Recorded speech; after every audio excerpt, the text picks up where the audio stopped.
জম্মু কাশ্মীরে পাকিস্তানি ক্ষেপণাস্ত্র হামলার অভিযোগ ভারতের। রাজস্থান পাঞ্জাবে বাড়তি সতর্কতা, অভিযোগকে ভিত্তিহীন বলছে ইসলামাবাদ।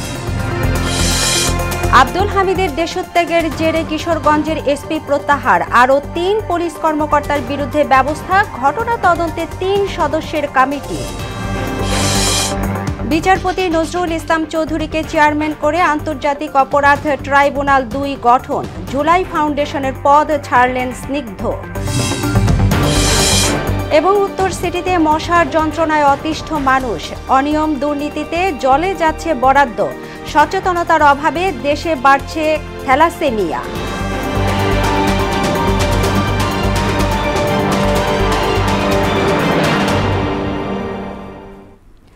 আসসালামু আলাইকুম, মোহনা সংবাদে স্বাগত। শুনছিলেন শিরোনাম, আপনাদের সাথে আছি তাবশির আলিজা। এবার বিস্তারিত। শুরুতেই পাক ভারত সংঘাত প্রসঙ্গ। ভারতের ড্রোন হামলার জবাবে জম্মু কাশ্মীরে ব্যাপক ড্রোন ও ক্ষেপণাস্ত্র হামলা চালিয়েছে পাকিস্তান, এমনই দাবি করছে ভারতীয় গণমাধ্যমগুলো। তাদের দাবি, রাত ৯টার কিছু আগেই ভয়াবহ বোমা বিস্ফোরণের আওয়াজে কেঁপে ওঠে পুরো এলাকা। তবে এ হামলার দায় অস্বীকার করেছে পাকিস্তান। তারা বলছে এটি ভারতীয় গণমাধ্যমের বানানো ভিত্তিহীন গল্প। এদিকে সম্ভাব্য পাক হামলার আশঙ্কায় রাজস্থান এবং পাঞ্জাবে সতর্কতা জারির পাশাপাশি সব পুলিশের ছুটি বাতিল করেছে ভারত। বিস্তারিত কাজী শাহরিনের ডেস্ক রিপোর্টে। পাকিস্তানের রাজধানী ইসলামাবাদ, করাচি সহ বিভিন্ন জায়গায় ড্রোন হামলা চালায় ভারত। এর প্রতিউত্তরে ভারতের জম্মু কাশ্মীরে ড্রোন ও ক্ষেপণাস্ত্র হামলা চালিয়েছে পাকিস্তানি সেনারা, এমন দাবি উঠে এসেছে ভারতীয় বিভিন্ন গণমাধ্যমে। এনডিটিভি বলছে, রাত ৯টা বাজার কিছু আগেই ভয়াবহ বিস্ফোরণের আওয়াজে কেঁপে ওঠে জম্মু কাশ্মীরের এলাকাবাসী। এছাড়া হামলার কারণে শহর জুড়ে ব্ল্যাকআউট ও মোবাইল ফোন সার্ভার ডাউনের দাবি করছে গণমাধ্যমগুলো। তবে পাকিস্তানের সরকার এ হামলার দায় অস্বীকার করে বলছে এটি ভারতীয় গণমাধ্যমের বানানো গল্প, যা ভিত্তিহীন।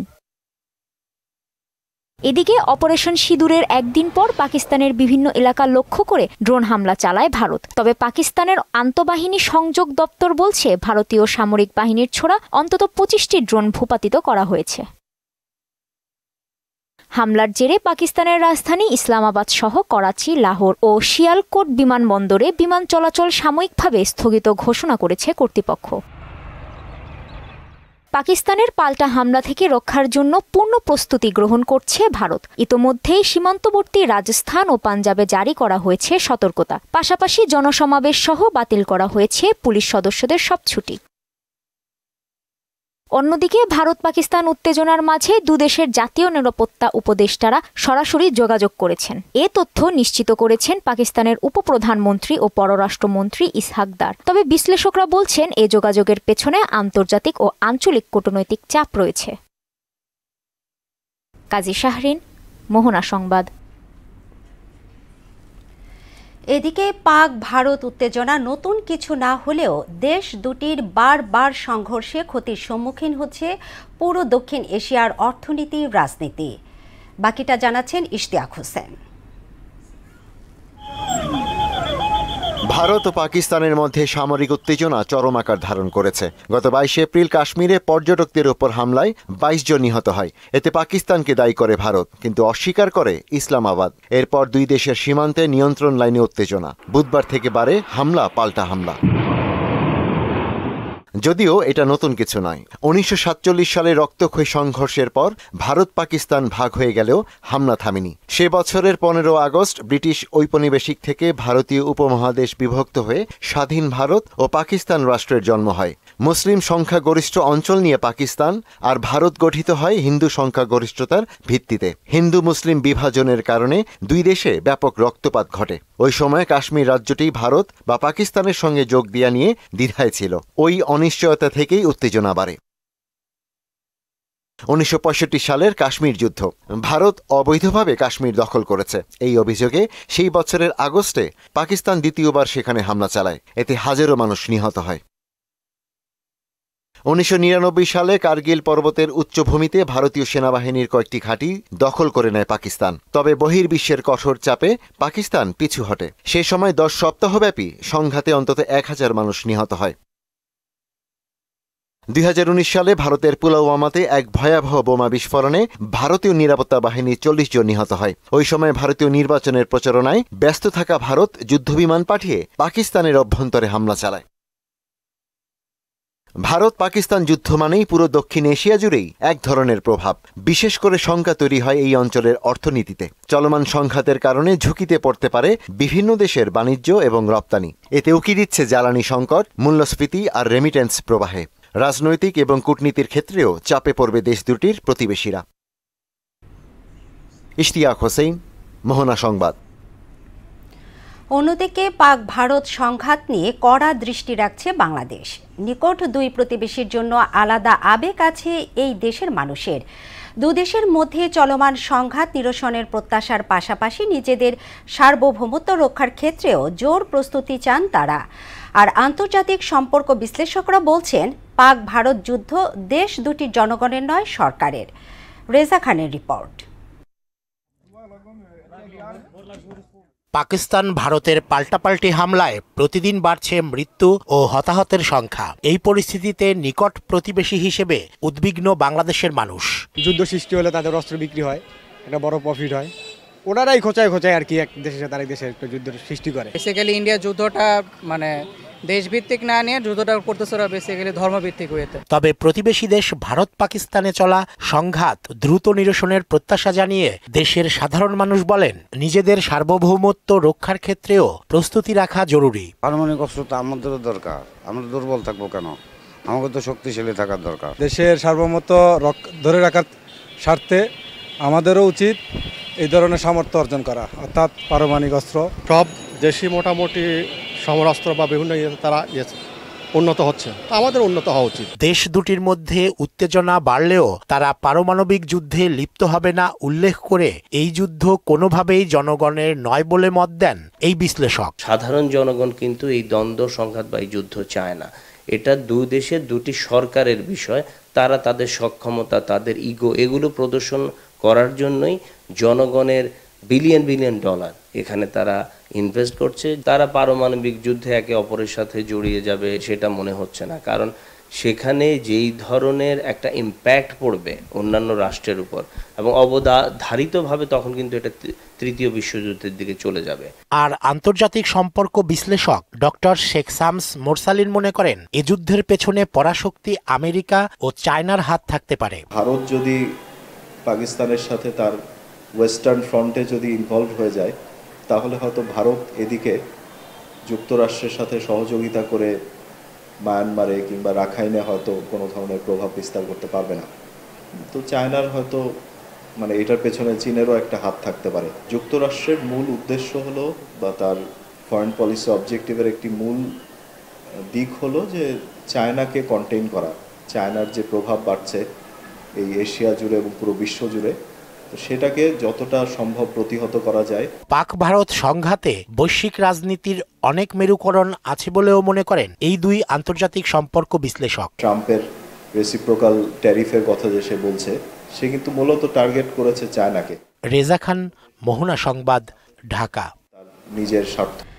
পাক ভারত উত্তেজনায় দেশের সীমান্ত সম্পূর্ণ সুরক্ষিত রয়েছে এবং সীমান্ত এলাকার কৃষকদের এ ব্যাপারে ভীত না হতে জানিয়েছেন স্বরাষ্ট্র উপদেষ্টা জাহাঙ্গীর আলম চৌধুরী। বৃহস্পতিবার দিনাজপুরের বিরলের মোকলেশপুরে বোরো ধান কাটার উদ্বোধনী অনুষ্ঠান শেষে একথা বলেন উপদেষ্টা। কৃষকদের উৎপাদন খরচ কমাতে বরেন্দ্র কর্তৃপক্ষকে সেচ খরচ কমিয়ে এবং ঊর্ধ্বতন কর্মকর্তাদের দুর্নীতি থেকে দূরে থাকতেও বলেন তিনি। কোনো ভীতির কোনো কারণ নেই, আমাদের এই বর্ডার সম্পূর্ণ সিকিউর, এখানে কোনো ধরনের কোনো সমস্যা নেই, তারা ভালোভাবে ধান কাটতে পারবে। বরেন্দ্র ডিজি সাহেবরা আমি বলবো কৃষকদের এই যে পানির বিল যেন আরও কমে আনন্দ যায়, যেন তাদের উৎপাদন খরচ যেন কমানো যায়, এই জন্য অনেক ব্যবস্থা করতে হবে। আর উপরে যারা চাকরি করে আর এই দুর্নীতিটা কমাইতে হবে। এবার অন্যান্য প্রসঙ্গ। সাবেক রাষ্ট্রপতি আব্দুল হামিদের দেশত্যাগের ঘটনায় কিশোরগঞ্জের পুলিশ সুপার মোহাম্মদ হাসান চৌধুরীকে প্রত্যাহার করা হয়েছে। এছাড়া ইমিগ্রেশন পুলিশের একজন অতিরিক্ত পুলিশ সুপারকে প্রত্যাহার এবং উপপরিদর্শক ও সহকারী উপপরিদর্শক পদমর্যাদার দুজন কর্মকর্তাকে সাময়িক বরখাস্ত করা হয়েছে। বৃহস্পতিবার রাতে পুলিশ সদর দপ্তরের গণমাধ্যম এবং জনসংযোগ বিভাগের সহকারী মহাপরিদর্শক ইনামুল হক সাগর এ তথ্য নিশ্চিত করেন। এ ঘটনা তদন্তে পুলিশের প্রশাসন বিভাগের অতিরিক্ত মহাপরিদর্শক মোহাম্মদ মতিউর রহমান শেখকে প্রধান করে ৩ সদস্যের তদন্ত কমিটি গঠন করা হয়েছে। সুপ্রিম কোর্টের হাইকোর্ট বিভাগের সাবেক বিচারপতি নজরুল ইসলাম চৌধুরীকে চেয়ারম্যান করে আন্তর্জাতিক অপরাধ ট্রাইব্যুনাল ২ গঠন করেছে সরকার। বিদ্যমান ট্রাইব্যুনালে প্রাপ্ত অভিযোগ এবং অভিযুক্তের সংখ্যা, দ্রুত বিচার নিষ্পত্তি এবং কাজের চাপ বিবেচনায় এ সিদ্ধান্ত নেওয়া হয়েছে। ট্রাইব্যুনাল ২ এর সদস্যরা হলেন অবসরপ্রাপ্ত জেলা ও দায়রা জজ মোহাম্মদ মঞ্জুরুল বাসিদ এবং মাদারীপুরের জেলা ও দায়রা জজ নূর মোহাম্মদ শাহরিয়ার কবির। বৃহস্পতিবার আইন মন্ত্রণালয় থেকে তাঁদের নিয়োগের প্রজ্ঞাপন জারি করা হয়। এদিকে তাৎক্ষণিক প্রতিক্রিয়ায় ট্রাইব্যুনাল ২ গঠনের উদ্যোগকে স্বাগত জানিয়েছেন ট্রাইব্যুনাল ১ এর প্রসিকিউটর গাজী এম.এইচ. তামিম।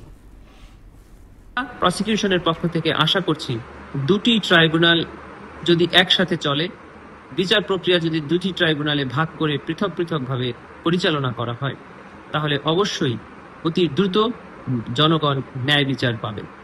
আমরা সরকারকে ধন্যবাদ জানাই ট্রাইব্যুনাল ২ গঠন করার জন্য। আমরা প্রসিকিউশনের পক্ষ থেকে ফরমাল চার্জ এবং আনুষ্ঠানিক অভিযোগ প্রস্তুতের জন্য কাজ করে যাচ্ছি। জুলাই শহীদ স্মৃতি ফাউন্ডেশনের প্রধান নির্বাহী কর্মকর্তার দায়িত্ব থেকে পদত্যাগ করেছেন মীর মাহবুবুর রহমান স্নিগ্ধ। বৃহস্পতিবার সন্ধ্যায় প্রধান উপদেষ্টার বাসভবন যমুনায় জুলাই স্মৃতি ফাউন্ডেশনের ৪র্থ বোর্ড সভা শেষে সংবাদ সম্মেলনে এ তথ্য জানান তিনি। স্নিগ্ধ এখন থেকে ফাউন্ডেশনের পরিচালনা পর্ষদের সদস্য হিসেবে দায়িত্ব পালন করবেন। জুলাই শহীদ স্মৃতি ফাউন্ডেশনের নতুন প্রধান নির্বাহী কর্মকর্তার দায়িত্ব পেয়েছেন অবসরপ্রাপ্ত লেফটেন্যান্ট কর্নেল কামাল আকবর। চিফ এক্সিকিউটিভ অফিসার পদ থেকে আমি রিজাইন নিয়েছি এবং নতুন চিফ এক্সিকিউটিভ অফিসার হিসেবে আমার বাম পাশে যিনি আছেন লেফটেন্যান্ট কর্নেল, আমি ওনাকে ওনার পরিচয় নিজেই দিতে বলবো। আপনি তো আপনার পরিচয়টা দিবেন। আসসালামু আলাইকুম এভরিওয়ান, শুভ সন্ধ্যা। আমি লেফটেন্যান্ট কর্নেল কামাল আকবর। প্রশাসনের শীর্ষ পর্যায়ে ৯০% ফ্যাসিবাদের দোসররা বসে রয়েছে বলে অভিযোগ করেছেন বিএনপির মহাসচিব মির্জা ফখরুল ইসলাম আলমগীর। অনির্বাচিত সরকার দীর্ঘদিন থাকলে তারা বিভিন্নভাবে মাথা চাড়া দিয়ে উঠতে পারে বলে আশঙ্কা জানান তিনি। বৃহস্পতিবার বিকেলে সুপ্রিম কোর্ট আইনজীবী সমিতি মিলনায়তনে প্রয়াত অ্যাডভোকেট এ.জে. মোহাম্মদ আলীর স্মরণ সভায় মানবিক করিডোর নামে কোনো কিছু জনগণের উপর চাপিয়ে দেয়া যাবে না বলেও হুঁশিয়ারি দেন তিনি। এ সময় জাতির বিরুদ্ধে কোনো কাজ না করতে অন্তর্বর্তী সরকারের প্রতি আহ্বানও জানান এই বিএনপি নেতা। এখন তো আমরা ফ্যাসিবাদী আমলাদের দ্বারাই পরিচালিত হচ্ছি। সেক্রেটারিয়েটে আমলারা 90% আপনার ফ্যাসিবাদের দোষর। আপনারা এখন এখানে আলোচনা করলেন যে আপনাদের এই বারে এখানে এখন অনেকেই আছেন যারা ফ্যাসিবাদের দোষর ছিলেন, তাই না? তাহলে এই অনির্দিষ্টকালের জন্য একটা অনিশ্চিত একটা অন্তর্বর্তী সরকার, এটা কি দেশের মানুষের জন্য কোনো উপকারে আসতে পারে না। বাংলাদেশের স্বাধীনতায় অবদানের জন্য এ.কে. ফজলুল হক, মৌলানা হামিদ খান ভাসানী, শেখ মুজিবুর রহমান এবং জিয়াউর রহমানকে প্রতিষ্ঠাতা পিতা হিসেবে সাংবিধানিক স্বীকৃতির দাবি জানিয়েছে ভাসানীর জনশক্তি পার্টি। বৃহস্পতিবার ঐকমত্য কমিশনের সঙ্গে বৈঠকে এমন দাবি জানান দলটির চেয়ারম্যান রফিকুল ইসলাম। আর কমিশনের সহ সভাপতি আলী রিয়াজ বলেন, কাঠামোগত পরিবর্তনের মধ্য দিয়ে জবাবদিহিমূলক বাংলাদেশ প্রতিষ্ঠার বিকল্প নেই। বিস্তারিত জানাচ্ছেন মাহবুব হাসান রিপন। রাষ্ট্রের মৌলিক সংস্কার নিয়ে রাজনৈতিক দলগুলোর মতামত জানতে ধারাবাহিক সংলাপ করছে জাতীয় ঐকমত্য কমিশন। ২৬তম দল হিসেবে আলোচনায় বসে ভাসানী জনশক্তি পার্টি। জাতীয় ঐকমত্য কমিশনের পক্ষ থেকে দলটির নেতারা বলেন, স্বৈরাচারের আবির্ভাব ঠেকাতে সংস্কার গুরুত্বপূর্ণ। বাংলাদেশের স্বাধীনতায় গুরুত্বপূর্ণ অবদানের জন্য 4 জন নেতাকে প্রতিষ্ঠাতা পিতা হিসেবে সাংবিধানিক স্বীকৃতির দাবি জানান তারা। বাংলাদেশের স্বাধীনতার গুরুত্বপূর্ণ স্থপতি শেরে বাংলা একে ফজলুল হক, মজলুম জনতা মৌলানা আব্দুল হামিদ খান ভাসানী, শেখ মুজিবুর রহমান এবং বীর মুক্তিযোদ্ধা শহীদ রাষ্ট্রপতি জিয়াউর রহমানকে সাংবিধানিকভাবে স্বীকৃতি দিতে হবে। 4 ফাউন্ডিং ফাদার নেশন প্রতিষ্ঠা করে। রাষ্ট্রপতি ও প্রধানমন্ত্রীর মেয়াদ 4 বছর করার প্রস্তাবে বিরোধিতা করে দলটি। সরকারের মেয়াদ হবে 4 বছর, আমরা বলেছি 5 বছর। রাষ্ট্রপতির মেয়াদ হবে, ওনারা বলেছেন 4 বছর, আমরা বলেছি 5 বছর। প্রার্থীর বয়স ওনারা বলেছেন 21 বছর, আমরা বলেছি ন্যূনতম 25 বছর। ঐকমত্য কমিশনের সহসভাপতি আলী রিয়াজ বলেন, আগামীর বাংলাদেশ সুরক্ষিত করতে হলে কাঠামোগত পরিবর্তন জরুরি। কাঠামোগত পরিবর্তনের মধ্য দিয়ে জবাবদিহিমূলক একটা রাষ্ট্র ব্যবস্থা তৈরি করতে পারলে ভবিষ্যৎ প্রজন্ম বাংলাদেশকে একটা আদর্শ জায়গা বলে বিবেচনা করবে। এটি গত 53 বছর ধরে বাংলাদেশের মানুষের আকাঙ্ক্ষা, গত 16 বছরের সংগ্রাম। এই সংগ্রামে প্রচুর মানুষ তাদের প্রাণ দিয়েছেন, নিপীড়ন নির্যাতন সহ্য করেছেন। জুলাই গণ অভ্যুত্থানের অর্জন ধরে রাখতে রাজনৈতিক দলের ঐক্যের বিকল্প নেই বলেও মন্তব্য করেন তিনি। আমরা আশা করি, আমরা প্রত্যাশা করি যেভাবে ফ্যাসিবাদের বিরুদ্ধে লড়াইয়ে আমরা ঐক্যবদ্ধ ছিলাম। মাহবুব হাসান রিপন, মোহনা সংবাদ, ঢাকা। প্রতিষ্ঠা করার জামায়াত নেতা এটিএম আজহারুল ইসলামের মৃত্যুদণ্ডের বিরুদ্ধে করা আপিলের শুনানি শেষ হয়েছে। 27 মে রায় ঘোষণা করবেন সর্বোচ্চ আদালত। আজহারের আইনজীবী শিশির মনিরের প্রত্যাশা, রায়ে নতুন ইতিহাস রচিত হবে। জুডিশিয়াল কিলিংয়ের কলঙ্ক থেকে আংশিক হলেও মুক্তি পাবেন বিচার বিভাগ। আর প্রসিকিউটর গাজী তামিম বলেন, বিগত সরকারের সময় ট্রাইব্যুনাল আইনের অপপ্রয়োগ হয়েছে। বিস্তারিত কাজী পাপ্পুর রিপোর্টে। দেশের সর্বোচ্চ আদালতে টানা 2 কার্যদিবসে শেষ হয়েছে মৃত্যুদণ্ডপ্রাপ্ত জামায়াত নেতা এটিএম আজহারুল ইসলামের রিভিউ শুনানি। শুনানিতে আইনজীবী শিশির মনির 4টি যুক্তিতে জামায়াতের এই শীর্ষ নেতার খালাস চেয়েছেন। প্রধান বিচারপতির নেতৃত্বে 7 বিচারপতির পূর্ণাঙ্গ আপিল বেঞ্চে 3 পক্ষের শুনানি শেষ হয়। রায়ের জন্য 27 মে দিন ধার্য করেন আদালত। পরে এটিএম আজহারের আইনজীবী শিশির মনির বলেন, সিন্ডিকেট করে জামায়াত নেতাদের জুডিশিয়াল কিলিং করা হয়েছে। তার আশা এটিএম আজহার খালাস পাবেন। যদি আমাদের আপিলের ডিভিশন জনাব এটিএম আজহারুল ইসলাম সাহেবকে বেকসুর খালাস প্রদান করেন, তাহলে জুডিশিয়াল কিলিংয়ের যে নমুনা এই দেশে প্রতিষ্ঠিত হয়েছিল, এই কলঙ্ক থেকে আমাদের বিচার বিভাগ আংশিক হলেও মুক্ত হবেন। সাবেক প্রধান বিচারপতি এসকে সিনহা শেখ হাসিনার সঙ্গে গোপনে দেখা করে জামায়াতের নেতাদের বিচার করার পরামর্শ দেন বলে অভিযোগ করেছেন শিশির মনির। একজন আপিল বিভাগের জজ কি করে প্রধানমন্ত্রীর সাথে সিক্রেট মিটিং করে মানুষকে ফাঁসি দেওয়ার পরিকল্পনা করতে পারেন, তিনি তার বইয়ে নিজেই তা স্বীকার করেছেন। আন্তর্জাতিক অপরাধ ট্রাইব্যুনালের আইন ও কার্যপরিধি সবই আন্তর্জাতিক মানের। সর্বোচ্চ আদালত ন্যায় বিচার প্রতিষ্ঠা করবেন বলে আশাবাদী প্রসিকিউশন টিম।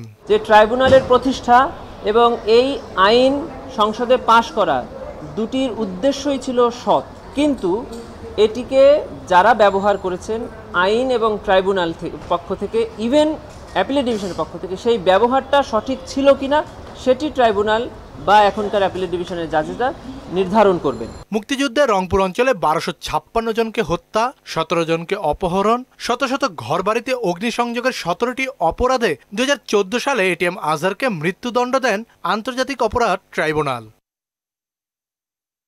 কাজী পাপ্পু, মোহনা সংবাদ, ঢাকা।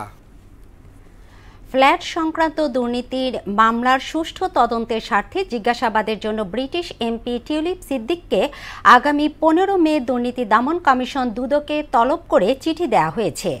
টিউলিপ সিদ্দিকের জাতীয় নাগরিক সনদপত্রে উল্লিখিত ঠিকানায় এই চিঠি দেওয়া হয় বলে জানিয়েছেন দুদকের উপপরিচালক মোহাম্মদ আক্তারুল ইসলাম। এদিকে ক্ষমতার অপব্যবহার করে জ্ঞাত আয় বহির্ভূত সম্পদ অর্জনের অভিযোগে নোয়াখালীর সাবেক এমপি মামুনুর রশিদ কিরণ এবং তার স্ত্রীর বিরুদ্ধে পৃথক 2টি মামলা দায়ের করা হয়েছে বলেও জানান দুদক উপপরিচালক। 22টি হিসাবে মোট 211,56,53,241 টাকার সন্দেহজনক লেনদেন করায় জনাব মামুনুর রশিদ সাবেক এমপি নোয়াখালী ৩ বেগমগঞ্জের বিরুদ্ধে দুর্নীতি প্রতিরোধ আইন 1947-এর সংশ্লিষ্ট ধারায় একটি মামলার সিদ্ধান্ত হয়েছে। মশার অত্যাচারে অতিষ্ঠ ঢাকা উত্তর সিটির মানুষ। কেবল রাতে নয়, অনেক এলাকায় দিনের বেলাতেও ঘরের ভেতর দুদণ্ড শান্তিতে বসতে পারেন না অনেকেই। অথচ বছরে এ খাতে বরাদ্দ আছে অর্ধশত কোটি, যার পুরোটাই জলে যাচ্ছে অনিয়ম এবং দুর্নীতির কারণে। উত্তর সিটির প্রশাসক মোহাম্মদ এজাজ জানান, মশা নির্মূলে স্বল্প এবং দীর্ঘমেয়াদী বেশ কয়েকটি প্রকল্প চলছে, শিগগিরই মিলবে সুফল। সুরাইয়া মুন্নির রিপোর্ট। মিনিমাম 2 মিনিট 3 মিনিট খারাইবেন, আপনার পুরা মশা আলগায় আলাইবে। মশার যন্ত্রণায় নাকাল ঢাকা উত্তর সিটি কর্পোরেশনের রূপনগর থানার অন্তর্গত ইস্টার্ন ও শাগুফতা হাউজিং, চিড়িয়াখানা ঢাল ও শিয়ালবাড়ি বস্তিসহ কয়েকটি এলাকার মানুষ। নিয়মিত ওষুধ না ছিটানোয় এসব এলাকায় জোরে সোরেই বংশবিস্তার করে চলেছে মশার দল। কোথাও কোথাও অবস্থা এমন যে দিনের বেলাতেও ঘরে টেকা দায় হয়ে পড়ে। বিকেল গড়িয়ে সন্ধ্যা নামলেও তো কথাই নেই, মশারা যেন মিছিল নিয়ে হামলে পড়ে। কয়েল জ্বালিয়েও ঠেকানো যায় না উপদ্রব। সন্ধ্যা হইলে যে আগুন জ্বালাই দেখছেন, কড়াইয়ের ভিতরে পাতা পোতা দিয়ে ধোঁয়া জ্বালাই, মশারি টানায় দুপুরে ভাত খাইতে হয়। সন্ধ্যার আগ দিয়ে এবং সকালবেলা এই দুইটা টাইমে মশার পরিমাণটা বেশি। সন্ধ্যা হইলে এখানে বসা যায় না, মশাগুলো দেখা উৎপাত বেশি চলে, একটা আতঙ্কে থাকে সবাই মশার উৎপাতে। মশক নিধন অভিযান চললেও ওষুধের মান ও কার্যকারিতা নিয়ে প্রশ্ন থেকেই যায়। ডোবা, নালা, নর্দমা ও জলাধারে স্প্রে না করায় এসব স্থানে নীরবে বংশবিস্তার করছে মশার দল। লানা যদি ক্লিয়ার না করা হয়, আসলে মশায় খুব প্রবলেম করে, আমাদের সমস্যা হয়। এর কোনো প্রক্রিয়া নেয় না, কমিশনে নেয়, সরকার কোনো নেয় না ওষুধ দেওয়ার জন্য। ওষুধ দেওয়া হয় কোনো রকম কেরোসিনের মতো দেয়, দিলে দিয়ে আবার জায়গায় মশা আবার উঠে যায়। ওষুধগুলো দেয়, আসলে ওষুধগুলো প্রয়োজনই না, ভালো ওষুধ না। ওই দেখা যায় যে কালো ধোয়া মানুষের চোখ টোক পুরায়। মশার উপদ্রব বেড়েছে তা স্বীকার করে ঢাকা উত্তর সিটির প্রশাসক মোহাম্মদ এজাজ জানালেন, মশক নিধনে বেশ কয়েকটি প্রকল্প চলমান রয়েছে। আমরা এককভাবে মশার ওষুধ ছিটিয়েও কিন্তু আমরা এটা কার্যকরভাবে আমরা এটা মোকাবেলা করতে পারবো না। সেই কারণে আমরা একটা বড় অ্যাওয়ারনেস ক্যাম্পেইনে যাচ্ছি, মশা ট্র্যাপার বসাচ্ছি বিভিন্ন জায়গায়। এটা কাজ করবে, 100 মিটার রেডিয়াসের সকল মশাকে সে টেনে নিয়ে মেরে ফেলে এবং ভালো, জনস্বাস্থ্যের সাথে কোনো সমস্যা নেই এটা। তো এটা আমরা প্রায় কয়েক হাজার ট্র্যাপার আমরা প্রাথমিক পাইলটিং হিসেবে। সম্মিলিত প্রচেষ্টায় অল্প সময়ের মধ্যে মশার উপদ্রব কমে আসবে বলে আশ্বস্ত করেন তিনি। যেখানকার মানুষজন বেশি নোংরা, আমরা পরিষ্কার করার পরও ময়লা বেশি জমে, সেখানে মশা উৎপাদন হয়। তো আমরা প্রথমে উত্তরাপুর অঞ্চলটাকে এবার পাইলটিং করব। অলরেডি আমরা ওয়ার্ক অর্ডার রেডি করে ফেলছি, ইভ্যালুয়েশন হয়ে গেছে। সুরাইয়া মুন্নি, মোহনা সংবাদ, ঢাকা। দেশে প্রতিদিন অন্তত 20টি শিশু জন্ম নিচ্ছে থ্যালাসেমিয়া রোগ নিয়ে। বিশ্বজুড়ে এই সংখ্যা অন্তত 1 লাখ। এমন বাস্তবতায় আজ পালিত হচ্ছে বিশ্ব থ্যালাসেমিয়া দিবস। বিশেষজ্ঞরা বলছেন, এই রোগ নিয়ে তেমন জনসচেতনতা না থাকায় রোগীর সংখ্যা ক্রমেই বাড়ছে। এখনই সচেতন না হলে ভবিষ্যতে পরিস্থিতি আরও ভয়াবহ হতে পারে। শামীমুজ্জামান চৌধুরীর বিশেষ প্রতিবেদন।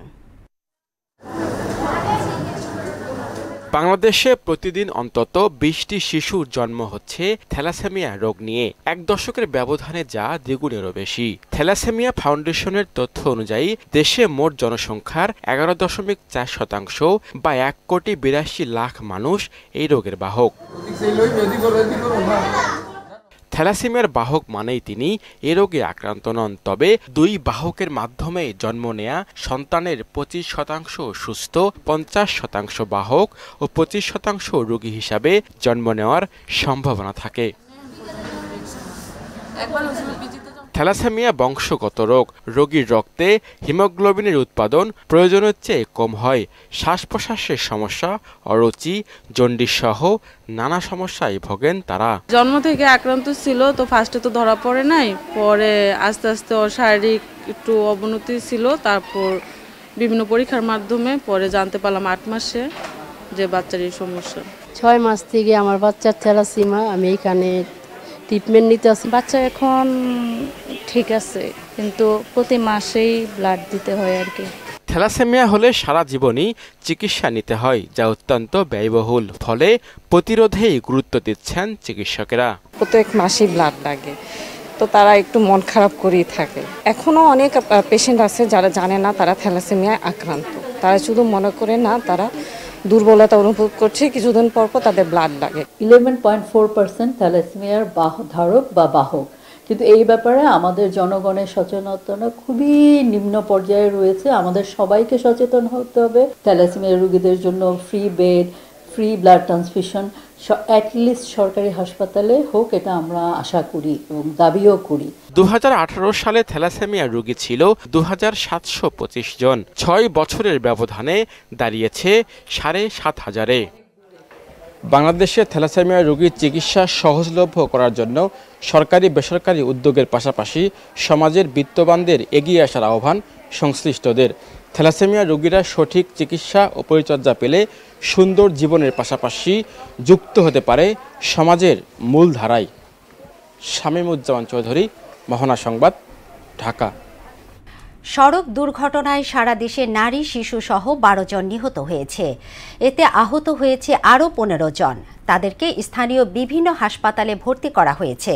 বৃহস্পতিবার দুপুরে ঢাকা মাওয়া এক্সপ্রেসওয়েতে অ্যাম্বুলেন্স বাসের ধাক্কায় অন্তত 5 জন নিহত এবং 10 জন আহত হয়েছে। এদিকে ওই দিন বিকেলে ঢাকা খুলনা মহাসড়কে গোপালগঞ্জের মুকসুদপুরে সড়ক দুর্ঘটনায় 3 জন নিহত হন। ওদিকে ঢাকা টাঙ্গাইল মহাসড়কে টাঙ্গাইল মির্জাপুরে দাঁড়িয়ে থাকা ট্রাক এবং বিপরীত দিক থেকে আসা পিকআপ ভ্যানের মধ্যে সংঘর্ষে 3 জন নিহত এবং কমপক্ষে 5 জন আহত হয়েছে। এ ঘটনায় নিহতদের তাৎক্ষণিক কোনো পরিচয় জানা যায়নি। এছাড়া চাঁপাইনবাবগঞ্জে সড়ক দুর্ঘটনায় 1 জন নিহত হয়েছে।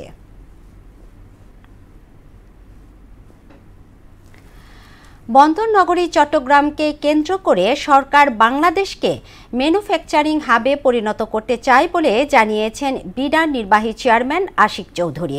বৃহস্পতিবার চট্টগ্রাম সার্কিট হাউসে উন্নত চট্টগ্রাম মানেই উন্নত বাংলাদেশ শীর্ষক এক সংবাদ সম্মেলনে তিনি আরও জানান, চট্টগ্রাম বন্দর সহ টার্মিনালের সক্ষমতা বাড়াতে কাজ চলছে।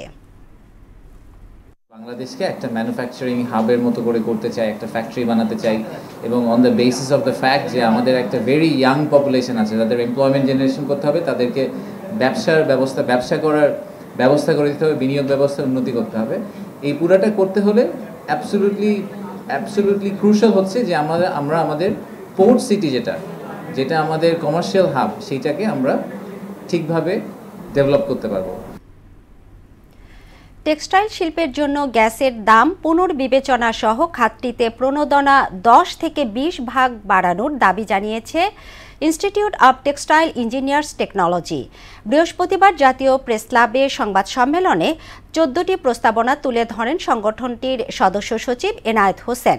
তিনি বলেন, আসন্ন বাজেটে গ্যাসের দাম কমাতে পেট্রো বাংলাকে ভর্তুকি বাড়াতে প্রয়োজনীয় ব্যবস্থা নিতে হবে।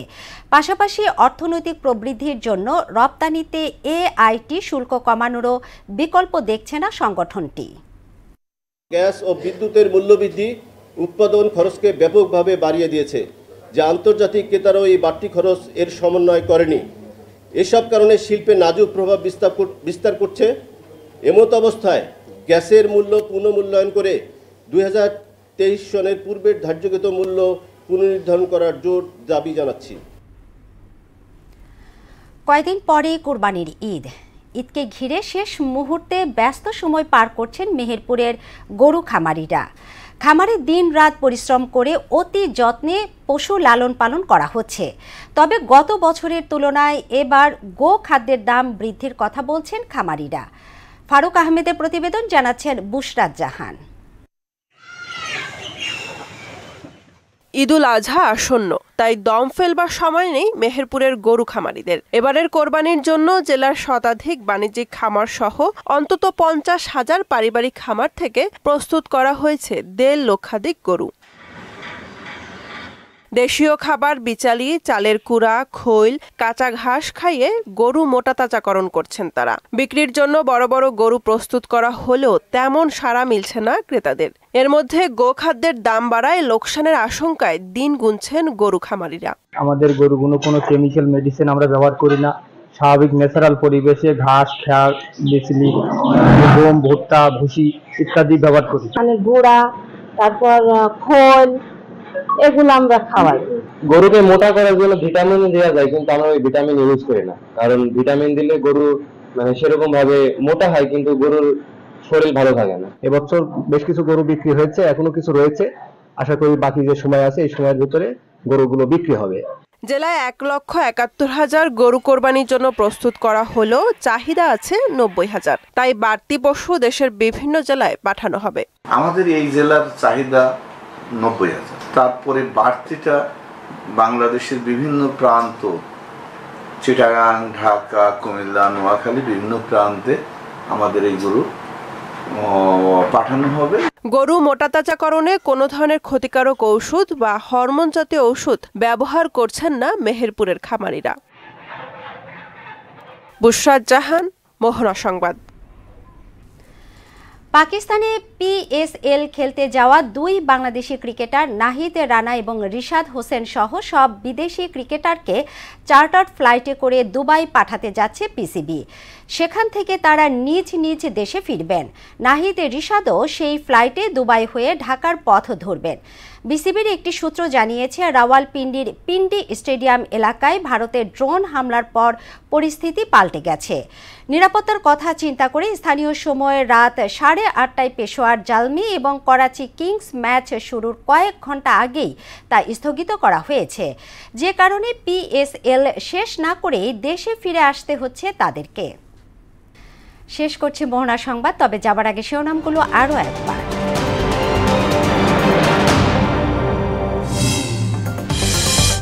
জম্মু কাশ্মীরে পাকিস্তানি ক্ষেপণাস্ত্র হামলার অভিযোগ ভারতের। রাজস্থান, পাঞ্জাবে বাড়তি সতর্কতা, অভিযোগকে ভিত্তিহীন বলছে ইসলামাবাদ। আব্দুল হামিদের দেশত্যাগের জেরে কিশোরগঞ্জের SP প্রত্যাহার, আরও 3 পুলিশ কর্মকর্তার বিরুদ্ধে ব্যবস্থা, ঘটনা তদন্তে 3 সদস্যের কমিটি।